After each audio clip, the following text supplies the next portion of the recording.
Seluruh keluarga Jokowi juga maaf memalukan. Gibran bodoh dan memalukan. Kaisang sama. Ibunya Iriana juga agak memalukan. Negara kita ini sudah kehilangan tutur kata yang baik. Memaki kita boleh tidak setuju, tapi jangan memaki. Prabowo bukan memberikan kepada partai, tapi memberikan kepada remaja masjid. Assalamualaikum warahmatullahi wabarakatuh. Baik lagi di channel saya Akbar CK. Kali ini kita akan mendengarkan nasihat atau pandangan dari Ustadz Dasat Latif terkait belakangan ini banyak politikus-politikus yang mengkritik atau mengkritisi itu dengan kata-kata kasar, memaki dan menghina. Selalu menggunakan kata-kata kasar yang tidak mencerminkan budaya ketimuran, tidak mencerminkan orang yang beragama. Gak perlu lama-lama, langsung aja kita saksikan videonya. Assalamualaikum warahmatullahi wabarakatuh. Waalaikumsalam warahmatullahi wabarakatuh. Alhamdulillah, salawat dan salam kepada Rasulullah Muhammad SAW. Kesempatan ini ada beberapa poin yang ingin disampaikan. Yang pertama itu, ketika beliau dinyatakan pemenang pemilu, saya akhirnya mengucapkan Maha benar Allah ketika berfirman, Ud'uni astajib lakum. Berdoaku kepadaku pasti saya kabulkan. Pak Prabowo itu minta berdoa sejak 2014 minta presiden. Allah kabulkan di 2024. Ini pesan moral bagi kepala daerah yang bertanding nanti. Ketika kau kalah jangan menghasut masyarakat.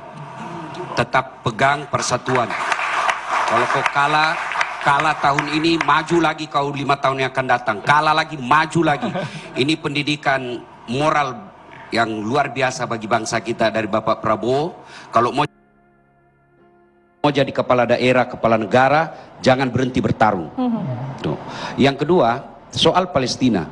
Saya kira itu tadi wujud dari amanat konstitusi, di mana dijelaskan oleh konstitusi kita, Indonesia ikut serta memelihara perdamaian dunia. Itu menunjukkan Bapak Prabowo ini memang cerdas. Saya beberapa kali mendengarkan pidato beliau. Bahkan tadi ketika saya dengar pidato, saya tunggui. Begitu dia katakan pidatonya yang berapi-api, langsung saya berdiri. Ini yang saya tunggu. Ini sudah yang saya tunggu ini.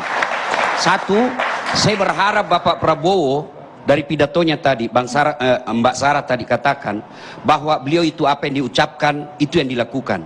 Saya berharap ya Allah, mudah-mudahan pemimpin inilah yang memulai tidak ada lagi politik pencitraan. Politik pencitraan ini dalam ilmu politik, saya belajar tentang komunikasi politik pada saat S3. Politik pencitraan itu wajar dalam dunia politik, tapi bagi orang beragama pencitraan itu kemunafikan. Dan tidak ada yang abadi dengan kemunafikan.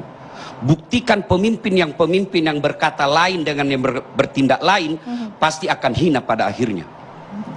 Maka saya berharap ya Allah, Prabowo ini saya berharap mudah-mudahan ini pemimpin tertinggi yang akan menghilangkan ke bawah semua pemimpin-pemimpin pencitraan.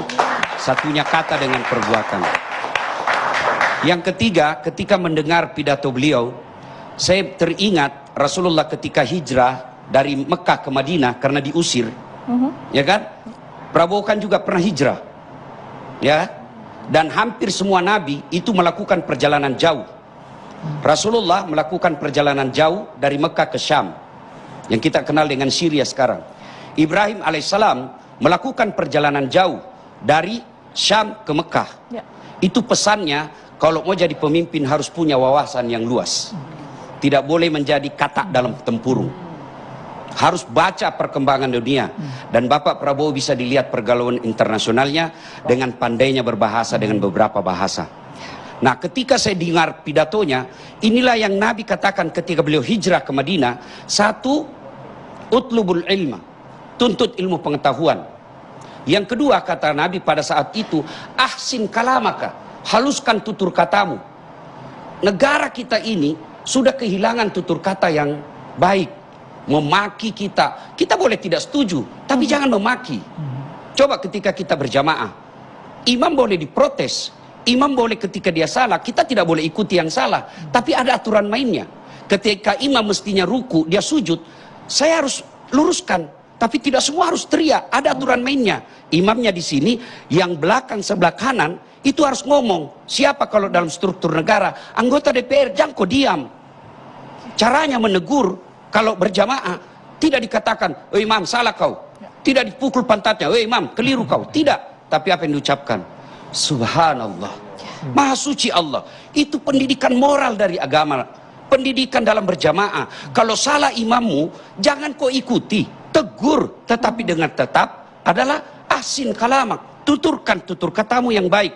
Itulah Nabi mengajarkan kepada kita, "Ya Rasul, untuk apa kau diutus kamu ke bumi ini? Mencerdaskan kumpulan bangsa." Bukan itu saja, tapi apa kata Nabi? Liutammimal makarimil akhlak, memperbaiki akhlak manusia. Dan saya berharap kepada para politisi, jangan ajarkan rakyat kita ini bertutur kata yang kasar, bertutur kata yang tidak etis. Karena anak-anak kita sekarang belajar dari politisi, belajar dari tokoh-tokoh. Maka kita berharap tunjukkanlah tutur kata yang baik. Dan saya berharap Bapak Prabowo memulai dari Bapak Prabowo. Kemudian setelah lihat pidato, andai saja saya boleh, mudah-mudahan Mbak Sarah bisa sampaikan ke beliau, itu Rasulullah pernah mengingatkan, kalau mau tegak ini negara ada 4 hal yang harus diperhatikan. Kalau kita masih percaya agama, dan itu tidak ada pilihan, kita harus percaya agama. Kenapa? Kita sudah bikin ikrar Pancasila. Sila pertama ketuhanan yang Maha Esa. Betul kita bukan negara Islam, tapi kita bikin deklarasi, kita negara yang percaya kepada ketuhanan yang Maha Esa. Lalu agama mengajarkan, sebagai orang Islam, sebagai pendakwah, satu kata Nabi, kalau mau tegak ini negara, adilnya para pemimpin. Adil itu tidak bisa dipisahkan dengan penerakan hukum. Adil itu bukan lisan, tapi adil itu adalah penegakan hukum. Negara akan kacau balau kalau hukum kita permainkan. Kenapa ada ribut-ribut di akhir kekuasaan rezim sekarang? Karena ada kecenderungan hukum ini dipermainkan. Saya belajar lihat negara Amerika, pergantian pemimpinnya, tapi apa yang tidak pernah berubah? Mereka menghargai hukumnya. Agama itu hukum. Tidak ada gunanya ada negara kalau tidak ada hukum yang ditegakkan. Maka saya berharap kepemimpinan baru ini, saya mohon dengan hormat kepada Bapak Prabowo, tegakkan hukum seadil-adilnya. Insya Allah kalau hukum ditegakkan seadil-adilnya, maka rakyat pasti mendukung sepenuh. Dan tidak perlu kampanye 2 periode. Akan 2 periode otomatis kalau dia bermimpin dengan adil. Tepuk tangan yang boleh buat Ustaz dalam Ustaz Latif. Makanya saya bilang, saya heran kalau ada pendakwah, dai yang menghina, memaki. Belajar dari mana? Karena Rasulullah itu tidak pernah menghina orang. Bener juga. Belajar dari gurunya dong. Kan Ya, kata gurunya belajar dari mana? gurunya lah. Ya, itu pasti terputus dengan Rasul. Karena Rasulullah tidak pernah menghina. Wah, ini menarik nih. Pasti terputus dengan Rasul. Dari mana dia belajar? Rasulullah jangankan kepada sahabatnya, kepada lawannya saja. Coba ketika di Taif, Rasulullah dilempari sampai berdarah. Datang malaikat Jibril menawarkan bantuan. Ya Muhammad, sudah keterlaluan orang Taif.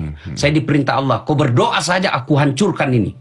Kira-kira kalau saya Das'at sudah keterlaluan ini. Ada tentara 1 peleton. Gimana Das'at? Ratakan. Tapi Nabi tidak. Tidak, betul. Nabi katakan jangan. Kalau Allah ingin mendengar doaku, saya mau berdoa. Berikan mereka hidayah. Mereka perlakukan saya seperti ini karena dia tidak tahu apa yang aku bawa untuk mereka. Ya. Kalau dia tidak beriman, paling tidak anak dan cucunya yang akan beriman kepadaku. Ya, karena melihat contoh. Ya. Terbukti sekarang Taif. Di Taif sekarang beriman semua. Ada lagi kisah yang menarik. Nabi lewat, mau ke masjid. Diludahi orang Yahudi. Oh iya, saya tahu nih cerita. Diludahi. Apa Nabi marah? Tidak, Nabi senyum. Hari kedua pun begitu. Hari ketiga, mana ini langganan? Ya? Karena nggak ada yang ludahin kan. Mana ini langganan saya ini? Oh ternyata sakit. Apa Nabi doain? Rasa kamu. Tidak. Nabi datang ke rumahnya, lalu membungkus kurma dan roti, datang ke rumahnya orang yang meludahinya. Saya dengar kau sakit. Ya, ini ada roti, ada kurma. Akhirnya terpesona dengan akhlaknya Rasulullah. Jadi, tidak ada peluang buat kita untuk melakukan kekerasan. Karena sebenarnya dengan hal seperti itu, dengan keindahan yang diberikan, dengan cinta yang diberikan, sebenarnya lebih menarik. Iya, betul. Nah, kenapa Nabi mampu dari masyarakat jahiliyah menjadi masyarakat madani? Bayangkan, waktu itu sendiri dia berjuang. Iya. Tidak punya tim sukses, tidak punya dana penyokong, tidak punya partai, ya kan? Tapi berhasil. Kenapa? Karena keteladanan, akhlak mulia beliau. Orang Mekah mengakui beliau, diberi gelar Al-Amin. Itu kan akhlak yang terpercaya. Sampai detik ini tidak ada satupun universitas di Indonesia yang memberi gelar mahasiswanya Al-Amin. Bisa dipercaya, tidak ada. Nggak ada, ya. Tapi waktu itu bukan Nabi yang katakan, saya jujur, saya terpercaya. Tidak, masyarakat Mekah. Ya. Lalu kapan mereka dimusuhi? Kapan mereka memusuhi Nabi? Ketika Nabi diangkat menjadi Nabi dan Rasul. Nah itu awalnya karena kesombongannya itu. Mereka menolaknya Nabi. Bukan karena apa ajarannya, tapi karena kesombongan mereka. Ya. Jadi Rasulullah adalah figur kita. Ya. Wa ma arsalnaka illa rahmatan lil alamin. See you tomorrow, hari yang baru.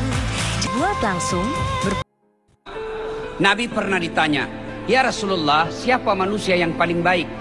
Apakah yang hitam jidatnya tapi individualis? Apakah mereka yang selalu bangun sholat tahajud tapi tidak peduli? Apakah mereka yang Senin Kamis tapi tidak punya kepekaan? Apakah mereka yang Senin Kamis puasa tapi egois? Kata Nabi, bukan itu. Siapa orang yang baik? Khairun nas anfa'uhum linnas. Sebaik-baik manusia di antara kalian yang paling banyak manfaatnya buat orang lain. Dan kami saksi BKP RMI, Bapak Prabowo adalah yang paling banyak manfaat buat orang lain. Mana ada kasihan remaja masjid, mana ada pengusaha, pejabat, toko yang mau kasih remaja masjid mobil. Alhamdulillah Pak Prabowo buktikan hari ini. Biasanya yang mau dikasih mobil itu apa Pak? Partai politik, karena ada maunya. Tapi Alhamdulillah Prabowo bukan memberikan kepada partai, tapi memberikan kepada remaja masjid. Maka tanggung jawab kalian yang diberikan mobil, jangan kau jadikan mobil pribadi untuk gaya-gaya. Jadikan itu untuk menjangkau masjid. Allahu Akbar. Nah itu tadi penjelasan atau pandangan dari Ustadz Dasar Latif terkait politikus-politikus yang sering mengutarakan kata-kata kasar, mengkritik dengan kata-kata kasar, hujatan, dan ya kebencian lah ya. Nah yang tidak mencerminkan budaya ketimuran, tidak mencerminkan orang yang beragama. Tentunya seharusnya seorang tokoh politik itu figur ya, yang mana menjadi contoh untuk masyarakat banyak. Tapi ya kita doakan aja semoga beliau yang berkata-kata kasar seperti yang dikatakan Ustadz Dasar Latif tadi, ya kita doakan saja supaya mendapatkan hidayah. Dan juga Ustadz Dasar Latif menjelaskan bahwa Pak Prabowo ini pemimpin yang ia tunggu ya, sosok pemimpin yang beliau tunggu. Luar biasa Pak Prabowo. Biasanya orang menyumbangkan kain, sejadah ya. Ini menyumbangkan mobil, sangat luar biasa. Ya, semoga Bapak Prabowo sehat selalu. Semoga Bapak Prabowo, semoga di kepemimpinan Bapak Prabowo ini Indonesia bisa lebih baik lagi ya. Terutama untuk yang suka mengkritik kasar, mencemooh dan menghina, ya semoga mendapatkan hidayah. Assalamualaikum warahmatullahi wabarakatuh.